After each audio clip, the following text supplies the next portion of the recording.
My friends would always try to get me to get car rides and get dope for them. At first, I would always just buy marijuana, and then they finally talked me into doing heroin. I never forget it. This is chapter 3, by the way, of the reading of Colicchies Helping Hand. I got dope with them, and they all shot up. I wouldn't really let them do dope in my car because they all shot China, not tar, and they kept overdosing on it, so I never did it. I did regular tar, but it was hard to find, so everyone got hooked on China. I would just smoke tar off foil over time, ripping off my parents too much over time for thousands of dollars, trying to cover up my pain, something I'm not proud of. My family stopped talking to me. I isolated myself and was wrapped up in the world of drugs. Always lying and stealing. Death was everywhere, shootings, robberies. It was crazy. My life spiraled out of control, always waking up broke, thinking about what to do to get out of this. But once you experience being dope sick, it's a panic, indescribable experience. I would cover my track marks on both arms, black and blue. I started trying to accept that I didn't deserve better than this, or just settle for less all the time in life, because it was always going to be shitty. These are the emotions and thoughts of a heroin addict. Because of my will to survive and Colicchi's help and words in his music in that very low place I was in one day, I got on YouTube and I looked up songs about heroin addiction as I fell apart. I guess I was trying to understand myself mostly and my crazy deeds. Well, I found a song called Drug Addiction by Colicchi. I did a shot of heroin into my vein, and I picked up my phone and played that song. Talk about getting hit hard. I was so ashamed of myself. And that point for me was my moment of clarity. I didn't fully quit, but it woke me up to change.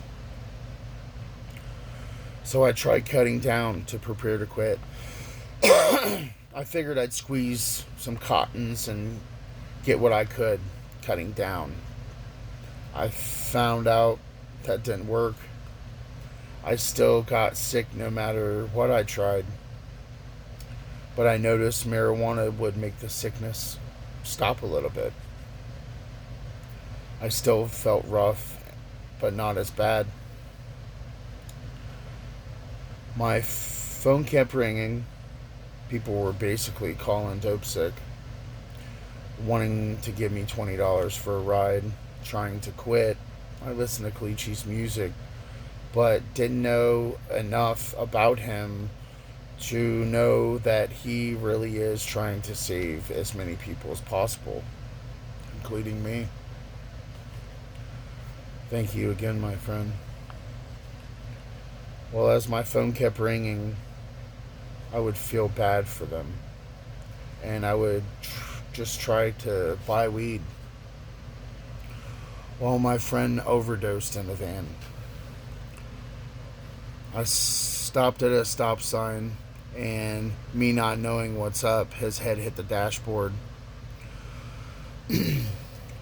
When I stopped at the intersection,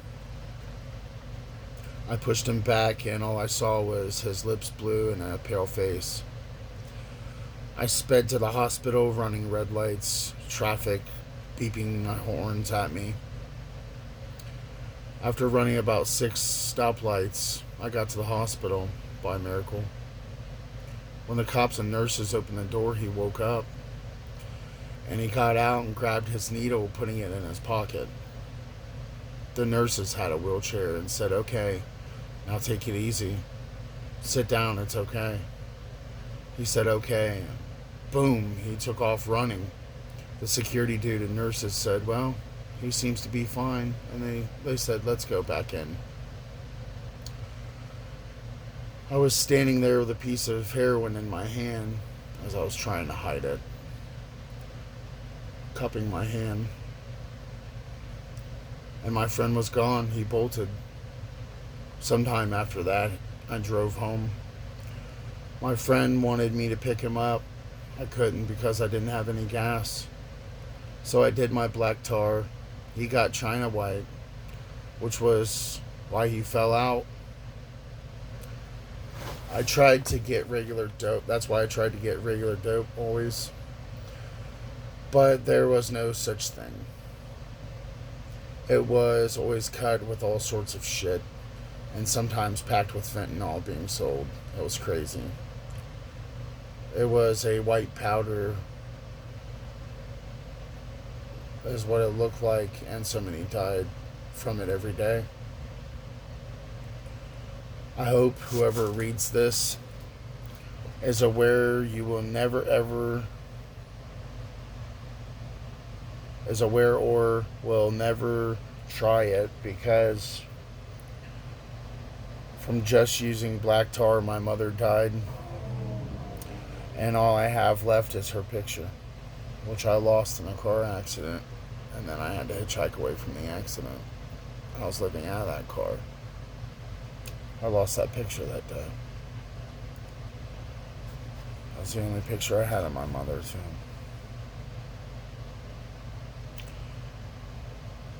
I had the opportunity to get to know her before heroin. That never happened. So heed my words. Either snap the hell out of it, or God forbid you pay with your life too.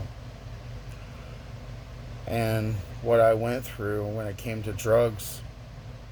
So there I was, doing my shot with my friend. Let's call him R to represent him.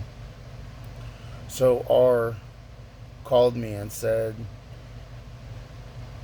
he just did another shot. He said that he had overdosed in someone's front yard. He woke up with a needle in his arm laying in someone's front yard. I didn't know what to do. I begged him to stop doing China. It's hard. It makes you twice as sick than regular heroin, he said. I begged him to stop. I told him that I would try to help. Okay, he said. I'm going to try to get clean, okay? I want you to quit with me. Okay, I said. Okay, he said. Over time, my parents kept fighting with me, which combined with sickness I couldn't cope with. They were arguing for money. I was trying to hide my tracks, wearing long sleeve shirts in the summertime. Oh yeah, I know that one. Always waking up sick. I stopped using stupid bleach to clean my syringes and sterilize them. I would just share needles. I didn't give a shit no more. I lost my mind completely. Then my friend overdosed in front of me and fell through to the floor. I always smoked my piece of dope to see if there was something in it. Well, anyway, I took my first hit of my tar and looked at my friend, seeing him with a needle in his arm. I yelled, "No, this stuff's too strong, don't do it." He said, "Chill, it's only a dime." He pushed the plunger and the needle, and boom, fell out of consciousness and was blue. In a panic, I called 911 because I had no Narcan. Well, the police and ambulance showed up. Paramedics put me into the ambulance. or put him into the ambulance. I'm sorry. He he was still unconscious as the ambulance doors closed, and they took him away. I didn't even know if he was alive. The police walked up to me, raised my sleeves of my sweater. One cop demanded and said, "Let me see your arms." And one cop grabbed my arm and said, "Let's see." And I didn't know what to say. The police saw my track marks all over my arms and said, "You're facing 25 years to life in prison if he dies." Next thing I knew, I was at home, and 3 days had passed by already. I didn't even know what happened to my friend. Talk about being a friend. Yeah. One minute I'm partying, next minute I'm facing manslaughter charges. Well, after 3 days, I found out he survived, barely. He was still nodding out after the max dose of Narcan. I was in deep shit, and I suppose I worked out my addictions. Now I'm trying to save lives with this story. Drugs really cease to be some stupid party with laughter and smiling. You're sure as hell not smiling when your life is in a tornado. So there I was, running away from drugs. I knew I could go back on the road as a drifter, but I didn't want to be homeless again. It was either that or die, in a world of drugs always around me. So I ran away, vomiting in the ditch in Kansas on the side of the road. My legs were withdrawing so bad that I kept hitting the gas pedal when I didn't want to on the freeway. I called my adopted mom and said, "I can't drive like this. Will you get me 3 days in a hotel so I can withdraw in a hotel room, please? If I keep going, I'm going to get in a car wreck." She said, "Okay, I'll pay with my card over the phone." I said, "Okay," and hung up the phone. I had to find a hotel. I was vomiting in the ditch. My phone rang. I looked at it. I had sent a message to Colicchies thanking him for making Drug Addiction Part 1 and 2. Well, he messaged me back saying, "Thank you for your support. How are you doing?" with praying hands. I remember that day. Well, throughout my life, not many people cared how I was doing. I told him I was how I was, that I had not been clean very long time. I walked across country on foot 16 times. I was thinking about trying to publish a book about my story. I told him about my daughter and how her mother took her away from me for no good reason. It was heartbreaking what happened to me in the Diary of a Drifter book. My story. Now I'm writing this book with Colicchi's permission and blessing. I hope this book makes him proud, and I hope to thank him in person for saving my life and for blessing me, for letting me write this book.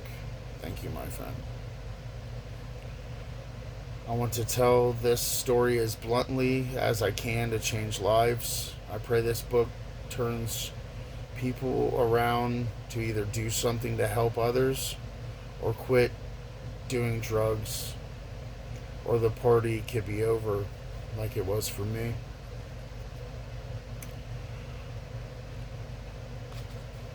Alright, I'm going to stop this video. Go to chapter 4, the reading of Colicchi's Helping Hand.